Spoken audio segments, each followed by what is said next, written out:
Dr. Hawley Harvey Crippen met Cora Turner in New York in July 1892.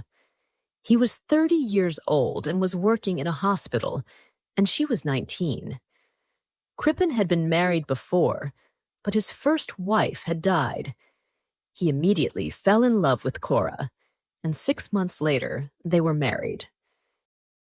At first, they continued to live in New York, and Crippen joined a company which sold medicines. This was Cora's idea.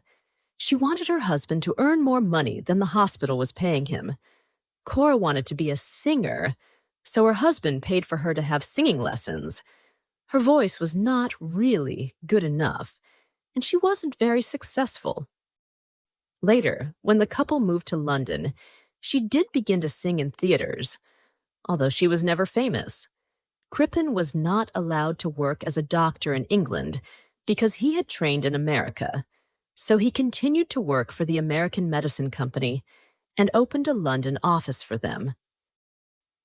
In 1905, the Crippens moved to a house at 39 Hill Drop Crescent. They were not happy together. Cora was a cruel, violent woman, and the couple were always arguing, often because Cora spent more money than they could afford. She also liked to be with other men. In 1907, Crippen fell in love with his secretary, Ethel Leneve. Ethel wanted him to leave his wife and marry her, but Crippen would not, or was afraid to, do this.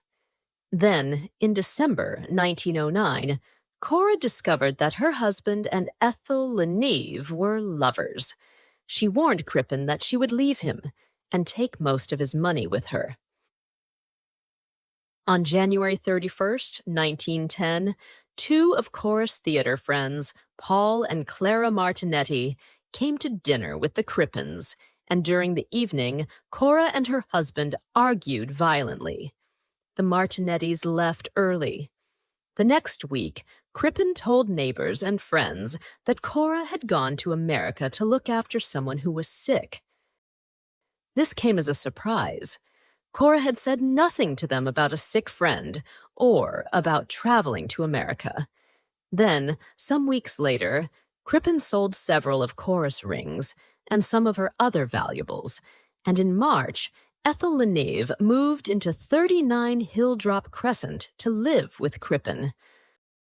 Later, when Crippen told the Martinettis and other friends of Cora's that she had become ill and had died in America, they could not believe it and suspected that he was lying.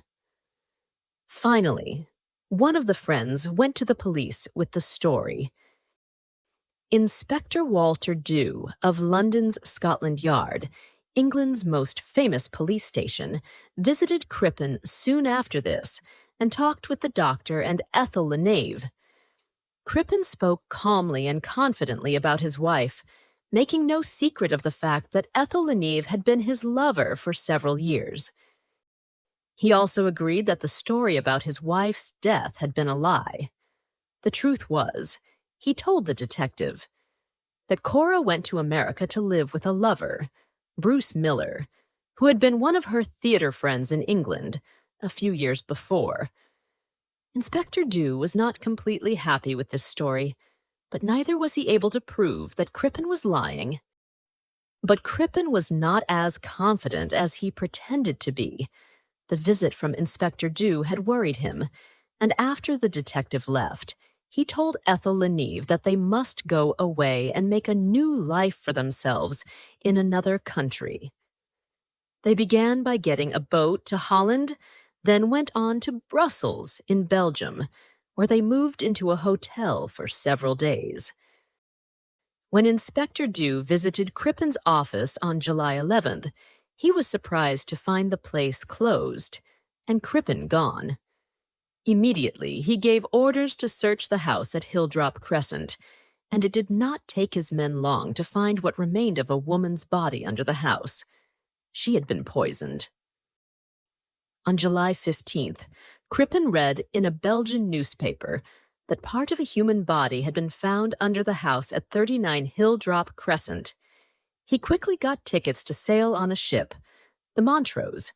which was going to Quebec in Canada.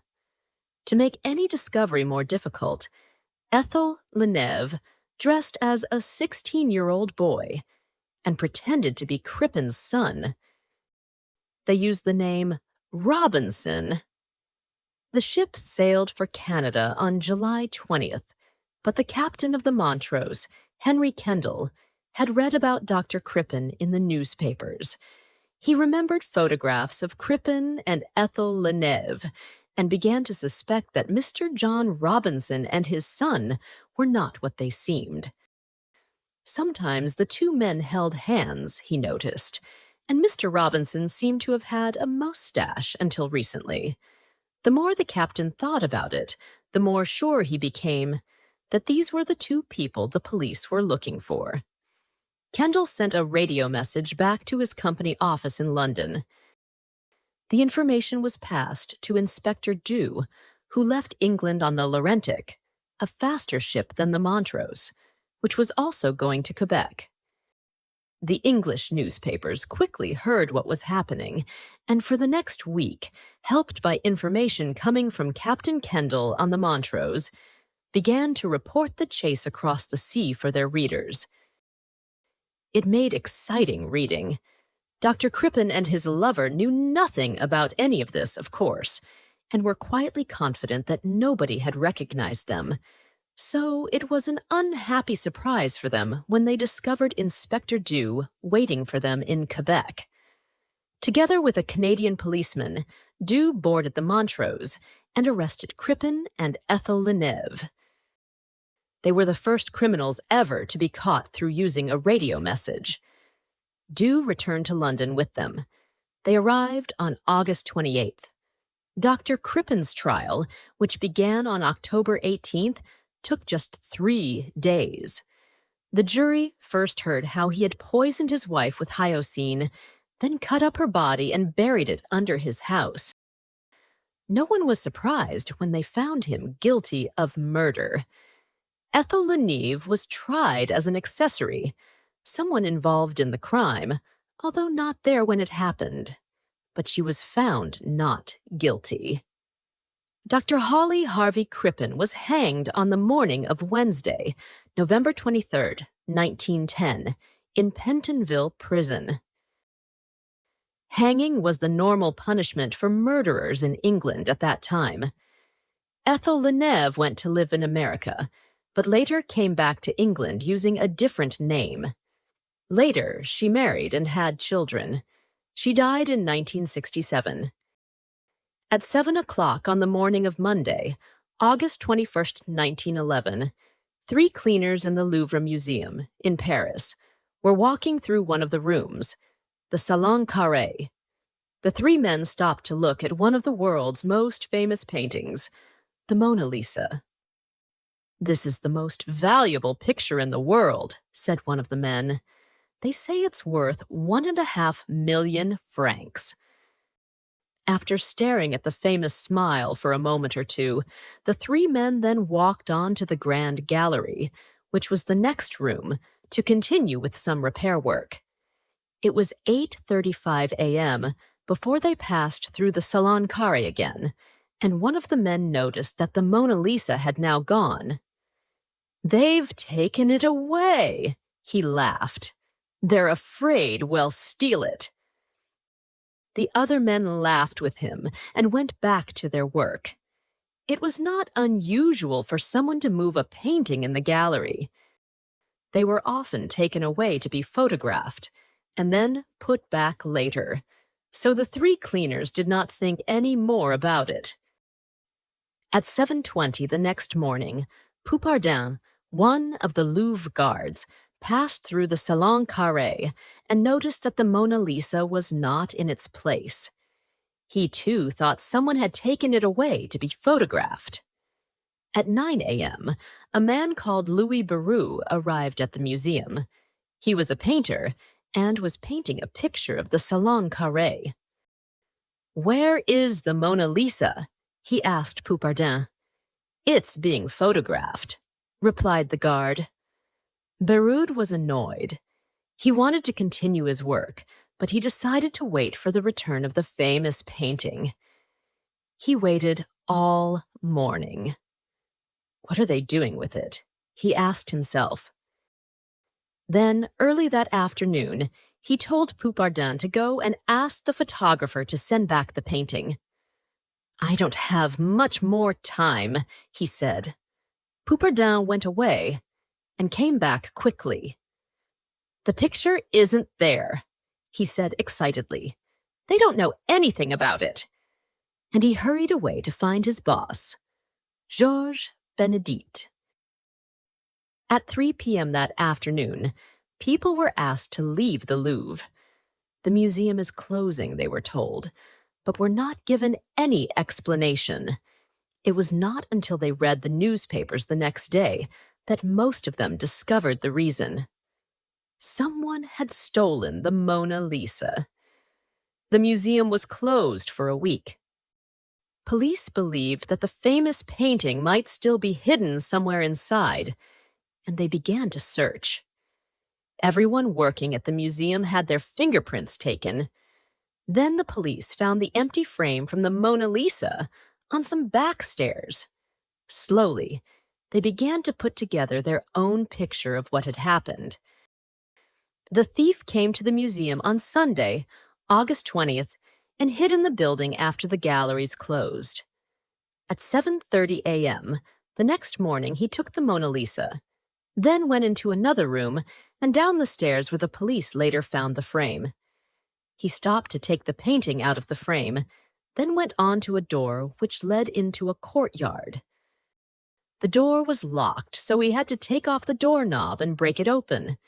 He had only managed to take off the doorknob when he heard a noise, so he pushed the doorknob into his pocket and sat on the stairs. A man working for the museum walked by. He said later that he thought the man on the stairs was one of the museum cleaners, and he unlocked and opened the door for him. The thief went out into the courtyard, walked across it, and opened an unlocked door that led into the street. He ran off towards the Pont du Carrousel, throwing the doorknob away as he ran. The police found it later. When the Louvre opened again, crowds hurried to look at the empty place on the wall of the Salon Carré. They could not believe their eyes. The Mona Lisa really had been stolen. Police questioned hundreds of people, searched hundreds of houses, flats, and rooms, took fingerprints, and talked to other criminals. They also found a thumbprint on the glass in the empty picture frame. But they did not find the Mona Lisa, and as time went on, the people of France began to believe that they would never again see the famous picture they loved so much. Then, one morning in November in 1913, Alfredo Geri, a man who bought and sold paintings, opened a letter in his office in Florence, in Italy. The letter was from Paris, from someone who signed his name as Leonard. The writer said that he was an Italian living in Paris. He said that he had stolen the Mona Lisa and wanted to return it to Italy, where it belonged, and where it had been before it was stolen during the war with France in the 19th century. At first, Geri thought the letter was probably from a madman, but to be sure he showed it to his friend Giovanni Poggi at the Uffizi Gallery in Florence. They decided to write to Leonard and ask him to bring the painting to Milan. On Wednesday, December 10th, a thin young man with a small, dark mustache arrived at Geri's office. He told Geri that the Mona Lisa was in his hotel room and that he wanted 500,000 lire, $100,000, for the picture. Next day, Geri and Poggi went to the young man's room in the Hotel Tripoli Italia, and there was the famous painting. Poggi asked if he could take it to the Uffizi Gallery and look at it together with photographs of the real Mona Lisa. The young man agreed, and the three of them went to the gallery. Later, the young man went back to his hotel and was arrested by Italian detectives. The young thief's real name was Vincenzo Perugia, and he was a house painter. He was actually one of the many people questioned by the French police not long after the painting was stolen, because he had once been employed by the museum.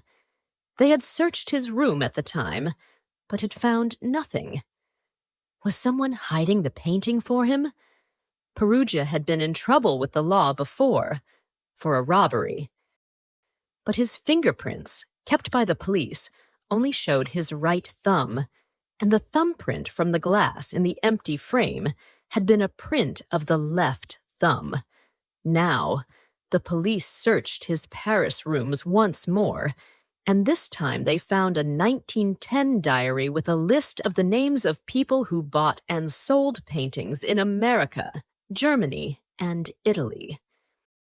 They also questioned 2 other Italian house painters. They suspected them of hiding the picture at the time Perugia's rooms were first searched. Finally, they had to let them go. The trial of Vincenzo Perugia began on June 4, 1914, in Florence. When questioned, this is what he told the judge. "I entered the Louvre about 7 o'clock in the morning. Without being seen, I was able to get into the Salon Carré. I took the Mona Lisa, took it out of its frame, then left." "How did you leave?" asked the judge. "The same way I came in," answered Perugia. He was sent to prison for 1 year and 15 days, but this was later shortened to 7 months. Some people believe that Perugia was working with other criminals, one of whom was a painter, and that they offered the missing Mona Lisa to rich Americans who collected paintings. Each of the American collectors bought their Mona Lisa secretly, not realizing that it was forged by one of the criminals, and that other forgeries were being sold too. Could it be true? We may never know. It was evening on Tuesday, March 1st, 1932. Charles and Anne Lindbergh finished dinner at their large country house near the village of Hopewell in New Jersey, USA, and Charles Lindbergh went to work in his library. Soon after 9 p.m., he heard a noise like something breaking, but it was a stormy night, and he thought it was probably thunder. His wife heard nothing. Upstairs, their son, Charles Jr., often called Little It, was asleep in his bed. Just after 10 p.m., Betty Gow, the child's nurse, went to check that Charles Jr. was all right. She found the little bed empty and the child missing. Quickly, she went to find Mrs. Lindbergh, but the boy was with neither his mother nor his father. In the child's bedroom, the window was open, and there was rainwater and dirt on the floor. There was also an envelope. Lindbergh called the police, and they hurried to the house. Detectives quickly found a rough wooden ladder about 25 meters from the window of the child's bedroom and 2 footprints in the garden. The top step of the ladder was broken, and Charles Lindbergh remembered the noise he had heard earlier. A detective checked the envelope for fingerprints, but found none. He opened it. Inside was a note in poor English. "Dear Sir, have $50,000 ready, $25,000 in $20 bills, $15,000 in $10 bills, and $10,000 in $5 bills. After 2 to 4 days, we will inform you where to deliver the money. We warn you for making anything public or for notify the police. The child is in gut care." At the bottom of the letter were 2 open blue circles and a filled blue circle where they touched. The Lindberghs were very rich and famous people. Charles Lindbergh was the first man to fly a plane alone across the Atlantic, from New York to Paris, in 33.5 hours, in 1927. And Anne Lindbergh was the daughter of Dwight Morrow, one of the richest bankers in the East, and now their son had been kidnapped. Soon all America heard the news on the radio, or read it in their newspapers the next morning. President Hoover promised to do everything he could to see that the kidnappers were caught. Al Capone, the famous American criminal who was in prison at that time, offered to help find the child through his friends and contacts in the criminal world. For this, he wanted his freedom. The U.S. government refused his offer. Usually, the Lindberghs only went to their Hopewell home at weekends. Normally, they spent the rest of the week with Anne Lindbergh's family in Englewood, which was nearer to New York. But Charles Jr. had caught a cold, and Mrs. Lindbergh wanted him to stay at Hopewell until he was better. So, how did the kidnappers know that the Lindberghs were there that Tuesday evening? It was one of the first questions detectives asked. People working for the Lindberghs were immediately suspected of having a part in the kidnapping. The child's nurse, Betty Gow, was questioned carefully, but the police finally let her go. Another woman working at the Lindbergh house, 28-year-old Violet Sharp, first told the police that she was at the cinema on the night of the kidnapping. Later, she changed her story and said that she had been with a man. In May, she changed her story again. On June 10th, when she heard that the police wanted to question her once more, she killed herself. Lindbergh told the newspapers that he would not try to injure the kidnappers if they returned the boy safely when they got the money. He then hired 2 criminals to try and contact the kidnappers. But before Lindbergh's helpers could do anything, the kidnappers made contact with Dr. John Francis Condon, a 72-year-old teacher who sometimes wrote for the New York paper Bronx Home News. He was told to take Lindbergh's money to the Woodlawn Cemetery in the Bronx. A meeting time was arranged over the telephone, and Condon went to the cemetery. He saw an Italian-looking man walk by with something across half his face, and guessed that the man was checking to see if there were any police or detectives around. Then Condon saw a second man standing in the shadows, his hat pulled down over his face and something covering his mouth. When the second man spoke, Condon recognized the voice. It was the man who had spoken to him on the telephone. He was about 35 years old and had brown hair. He said his name was John and that there were 6 people in the gang, 2 of them women. He told Condon that the child was well, but then asked, "Would I burn if the baby is dead? Would I burn if I did not kill it?" By would I burn, he meant would he die in the electric chair, the punishment used in America at that time for kidnappers and murderers. Condon saw the danger at once. If the police caught a kidnapper, he would die, whether the kidnapped child lived or not. So if a kidnapper thought he was going to be caught, he would kill the child. Condon and the man made more arrangements to contact each other. Then Cemetery John, as he became known, disappeared into the night. Several more messages were passed between the 2 men, and then Condon received a package in the post. Inside were Charles Lindbergh Jr.'s sleeping suit and a note making arrangements for the money to be handed to the kidnappers.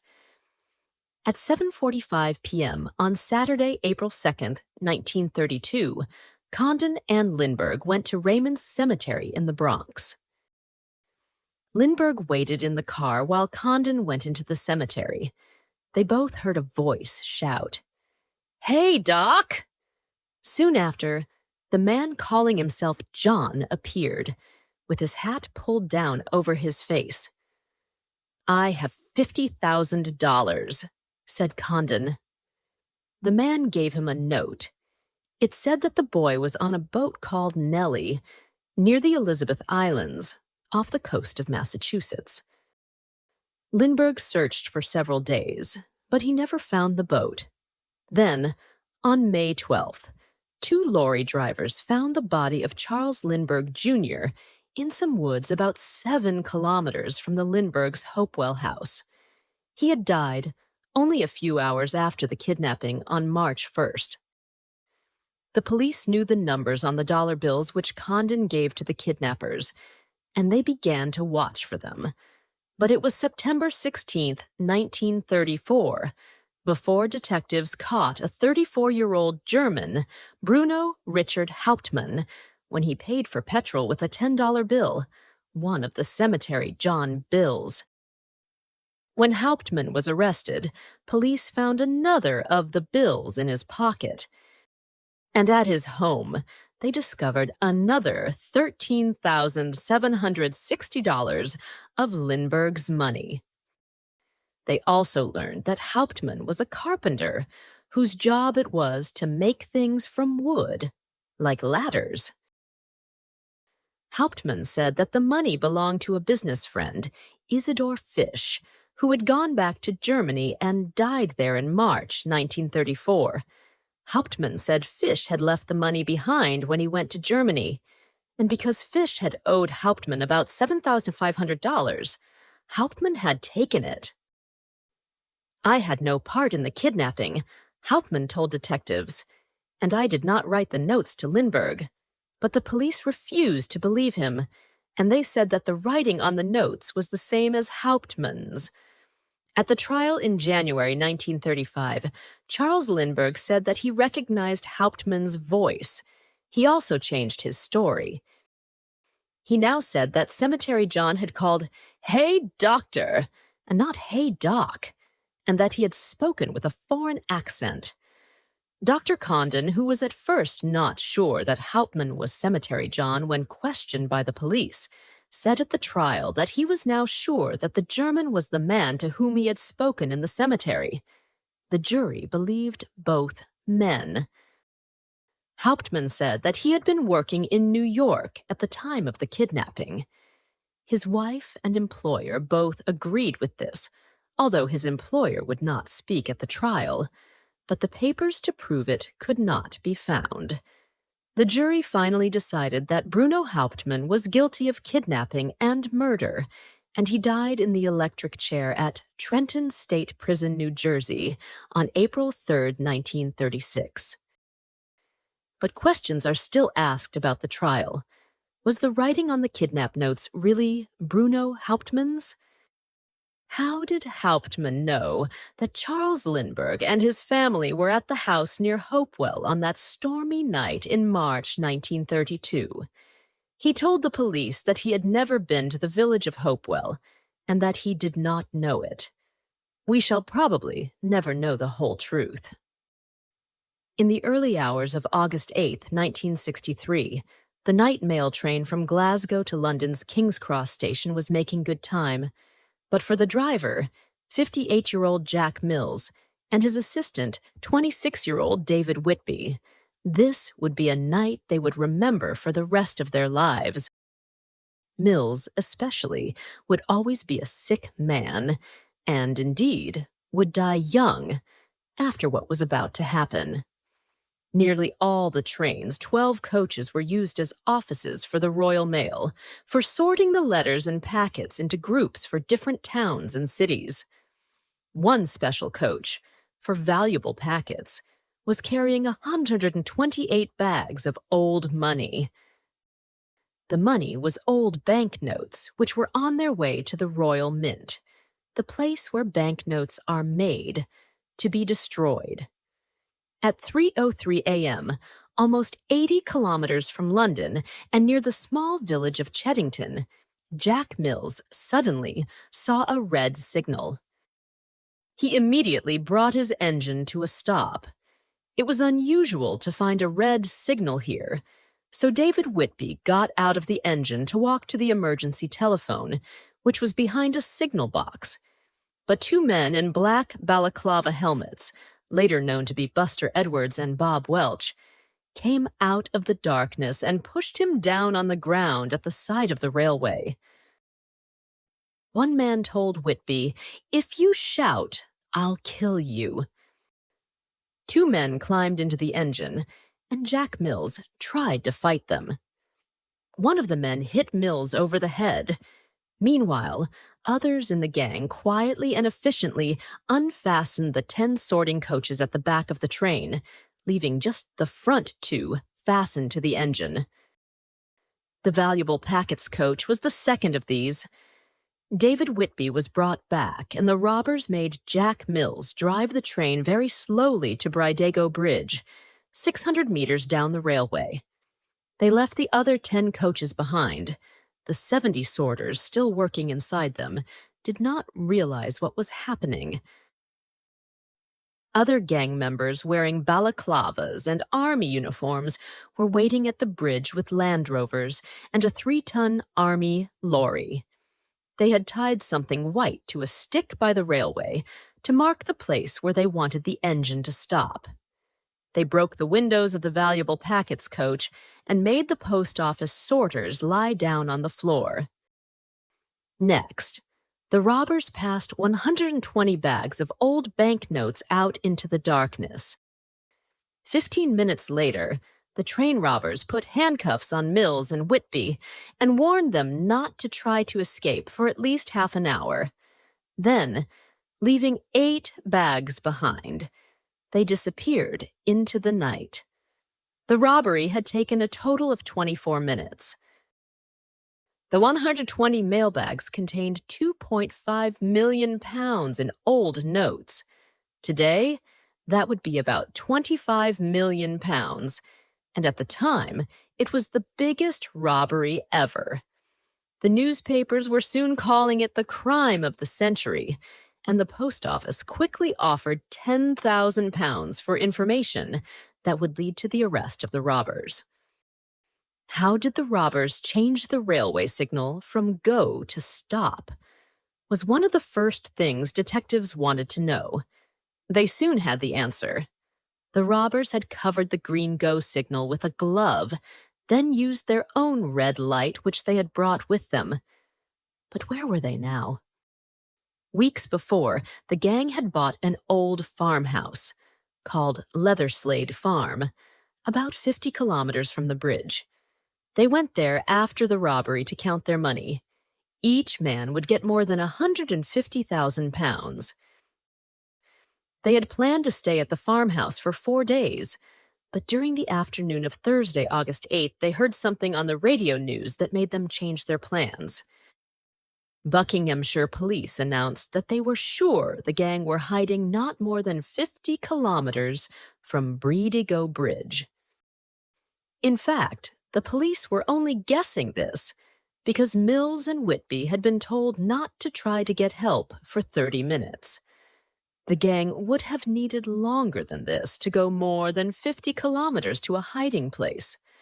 The gang left Leatherslade Farm on Friday, August 9th. By the following Monday, the police had found the farmhouse where they were hiding. Inside were post office mailbags. Before long, detectives had found the fingerprints of several people in the gang, some of whom were well-known criminals. Bruce Reynolds, Buster Edwards, Ronnie Biggs, Bob Welch, Roy James, John Daly, and Charlie Wilson. Now began the job of finding them. Roger Corddry, who had fixed the railway signal to show red instead of green, and Bill Bowl, another of the robbers, tried to find a garage for their van in Bournemouth. But they picked the wrong person to ask. The owner of the garage was the widow of a policeman, and she immediately suspected something when the robbers paid her from a thick packet of banknotes. She phoned the police while the 2 men were putting their van into the garage. The police caught them and found £78,892 in the van. More of the money was found in 4 suitcases in a wood in Surrey on August 16th. Then another £30,000 was discovered in the ceiling of a caravan parked near the wood. By the end of the year, most of the gang had been caught. Charlie Wilson was arrested without any trouble at his Clapham home. Roy James was more difficult to catch. He was hiding in a house in St. John's Wood in North London. But when he saw the police, James took a bag containing 12,000 pounds and climbed up onto the roof to try and escape. He jumped and ran along neighbors' roofs, but more than 40 policemen were in the surrounding streets, and James finally jumped down into the waiting arms of one of them. John Daly was arrested the same day.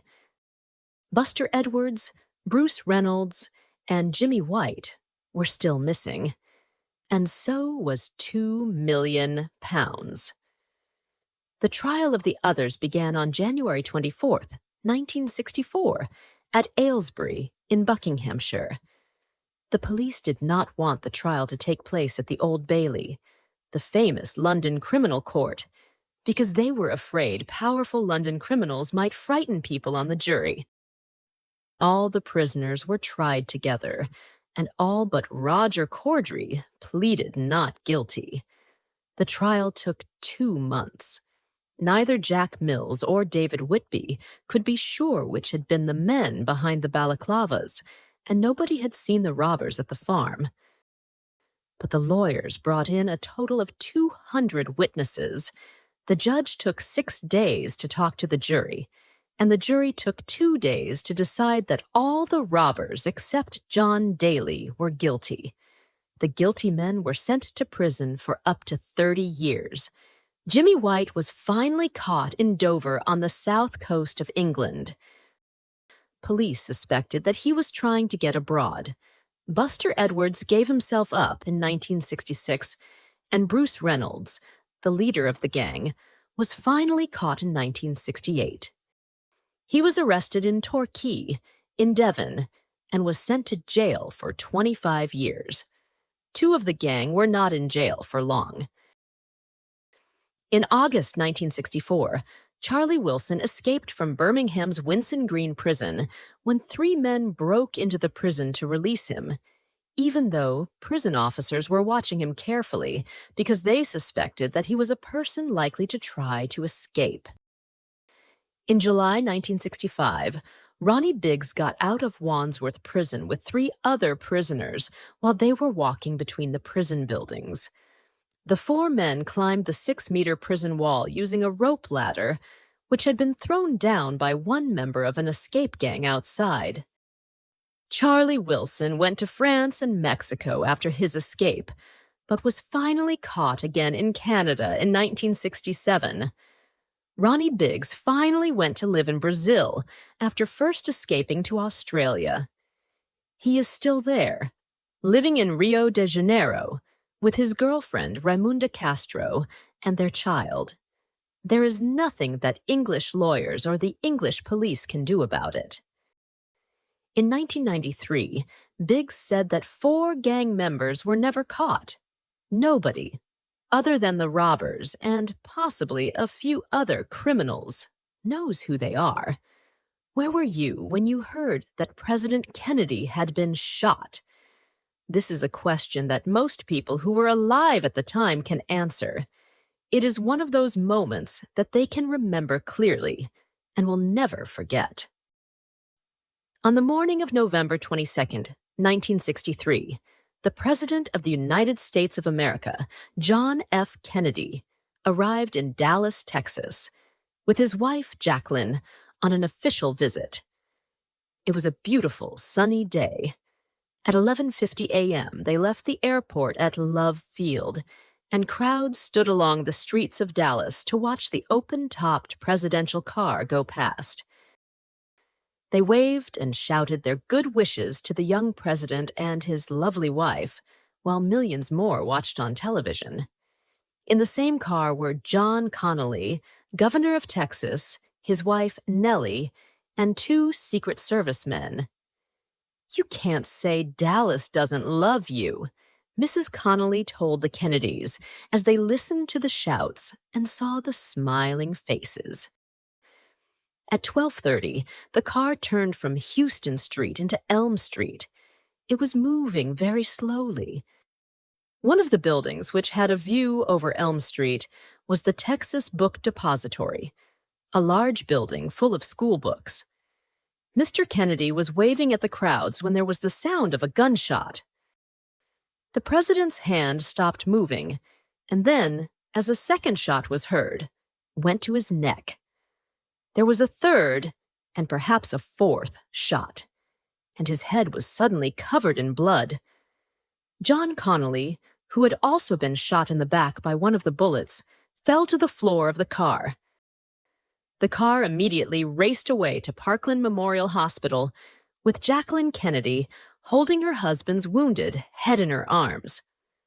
"Oh my God, they killed my husband," she cried. The cry was echoed through the crowd. "They've killed the president." And at 1 o'clock, America and the rest of the world heard the news that President John Fitzgerald Kennedy was dead. Not long after the shooting, Dallas policeman J.D. Tippit saw a man behaving strangely and stopped to speak to him. As Tippit got out of his car, the man pulled out a gun and shot the policeman in the head and stomach, then ran away. At 2:50 p.m., 24-year-old Lee Harvey Oswald was arrested in a cinema for the murder of policeman Tippit. Detectives took him to Dallas Police Station to be questioned. Oswald said that he had not killed anyone, but a gun which had been found in the Texas Book Depository belonged to him. He was arrested again, this time for killing President Kennedy. 2 days later, police decided to move Oswald from the city police building to another prison. He was handcuffed to 2 detectives when he came out of the building, but nobody could guess what was going to happen next. Suddenly, a man pushed his way to the front of the crowd of newspaper, radio, and television reporters. There was a gun in his hand, and seconds later he had shot Oswald in the side. "He's been shot! Lee Oswald has been shot!" A TV newsman told the millions of people who were watching on television. The man with the gun was Jack Ruby, a nightclub owner and a friend of local criminals. Later, he would say that he shot Oswald because he wanted to save Jacqueline Kennedy from the problems and worry of a long and painful trial. After his own trial, he was sent to prison for life and died there in 1967. Oswald died only a few hours after Jack Ruby shot him. On November 25th, John Fitzgerald Kennedy was buried in Arlington National Cemetery in Washington. Jacqueline Kennedy stood with her 2 young children, Caroline and John, beside her, and with her husband's brothers, Robert and Edward Kennedy. America's new president, Lyndon B. Johnson, watched with the heads of other governments from all over the world. Millions more watched on television. At the beginning, almost all Americans accepted that Lee Harvey Oswald was the single assassin. But very soon, questions were asked about the way things were supposed to have happened on that terrible day. The most important one was, how many shots were there? At first, it was thought that 3 shots came from the 6th floor of the Texas Book Depository, where Oswald's gun was found. But some people doubted this. How could Oswald shoot 3 times in less than the 5.5 seconds it took the president's car to pass? They asked. It took more than 2 seconds to put a bullet into that kind of gun. Then more than 50 witnesses said that they heard a 4th shot coming from a small grassy hill at the side of Elm Street in front of the president's car. There were more questions. Did Lee Harvey Oswald assassinate the president, or was it somebody else? "I never killed anybody," he told the police many times. Was he working for someone else? The government of Cuba, perhaps, who did not like Kennedy, or the Russians. Oswald had once left America to live in Russia for a short time before coming back with his wife to Texas. Did the Mafia, the international organization of criminals, kill Kennedy? They certainly wanted him dead, because he was making life difficult for them. And so the questions go on, even today. Will they ever be answered? Or will the assassination of President John F. Kennedy remain one of this century's biggest mysteries. In 1974, 19-year-old Patty Hearst was a student at Berkeley University in California, USA. She was also the daughter of Randolph Hearst, the rich owner of several newspapers. Patty was living in an apartment in Bienvenue Street, Berkeley, at that time, with her boyfriend, Stephen Weed. He was a teacher at the university. On the evening of February 4th, two men broke into the apartment, knocked Stephen on the head, and pulled Patty out of the apartment building to a car, which was waiting outside. For the next 3 days, her parents waited by the phone for some word from the kidnappers.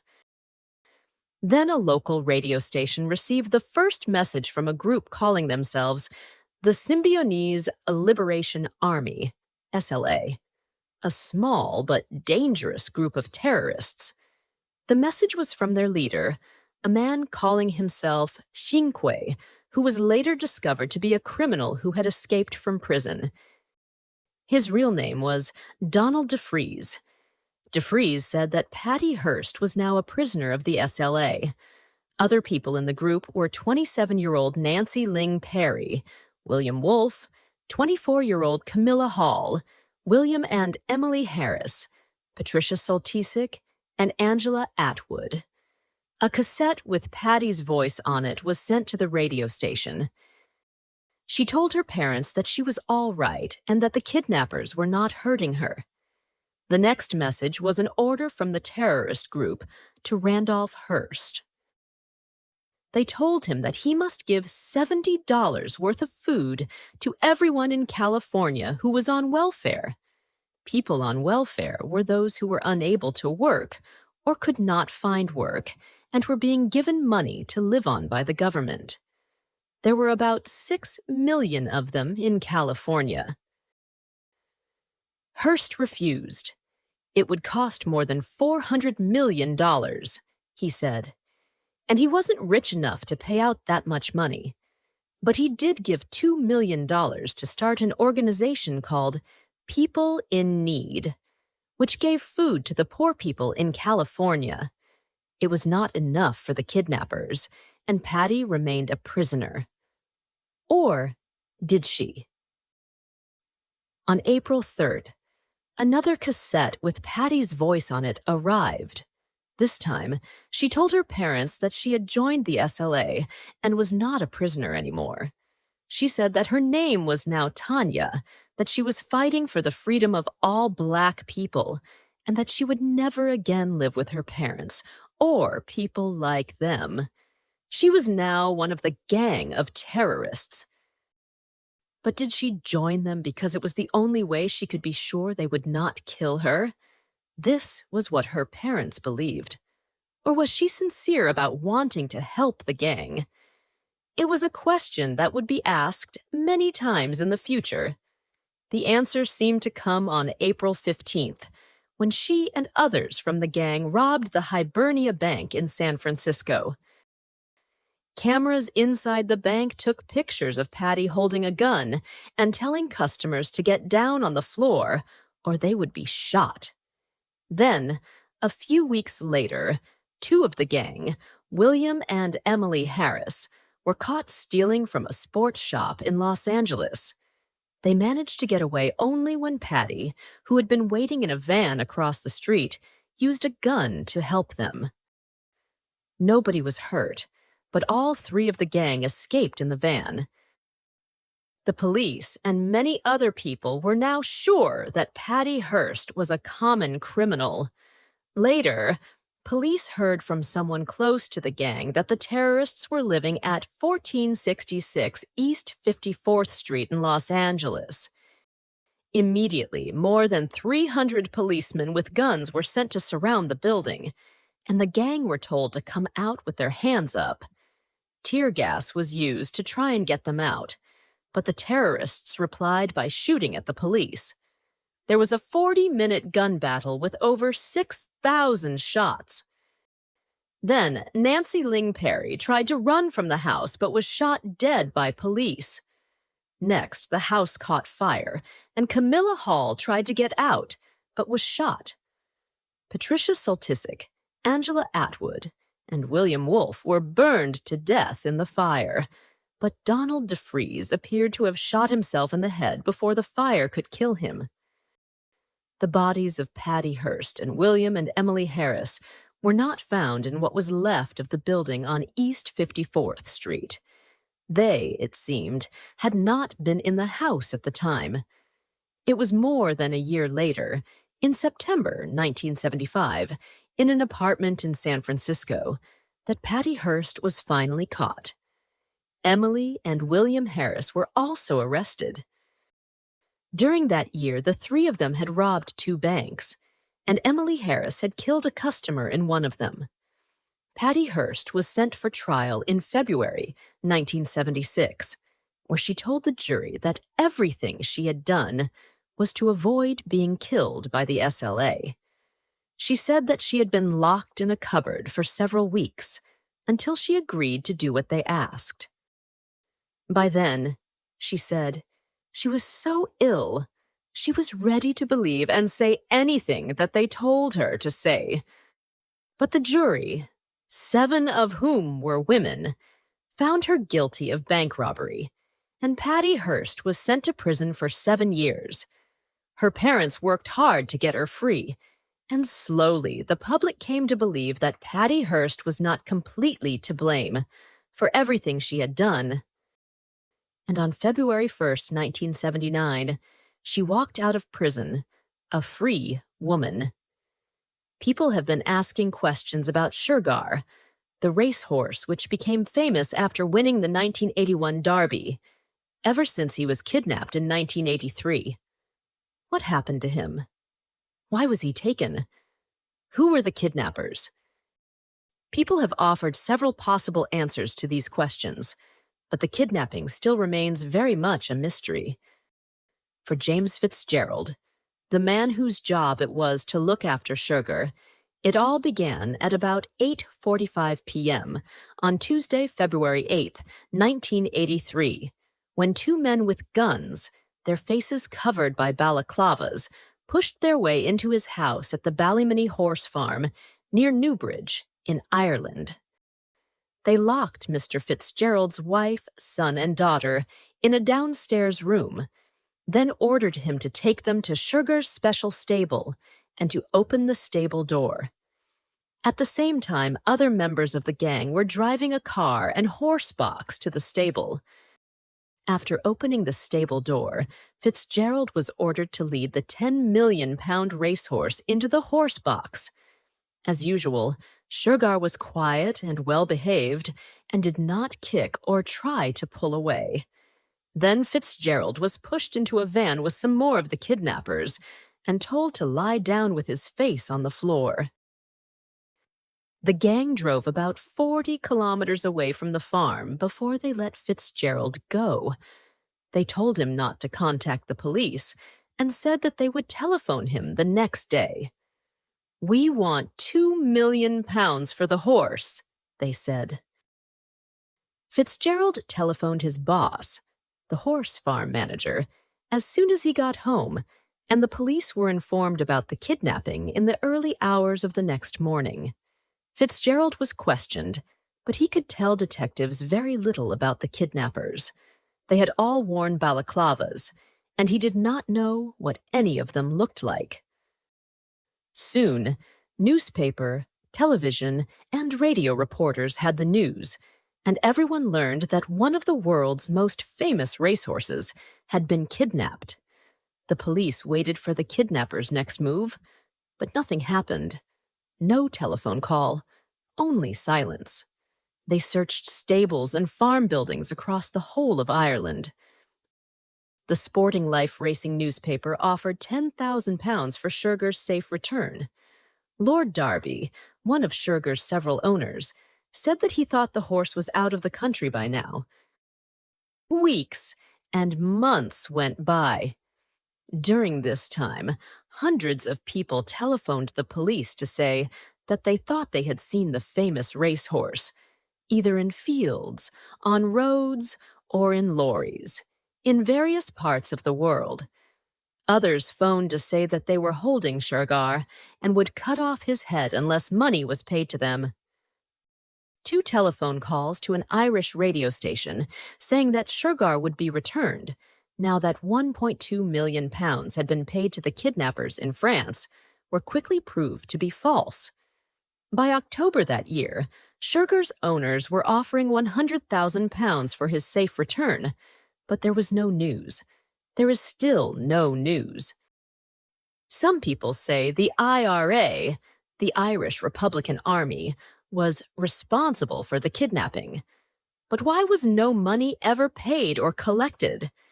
It's a question that will probably never be answered. But surely the biggest question of all has to be, is Shergar alive or dead?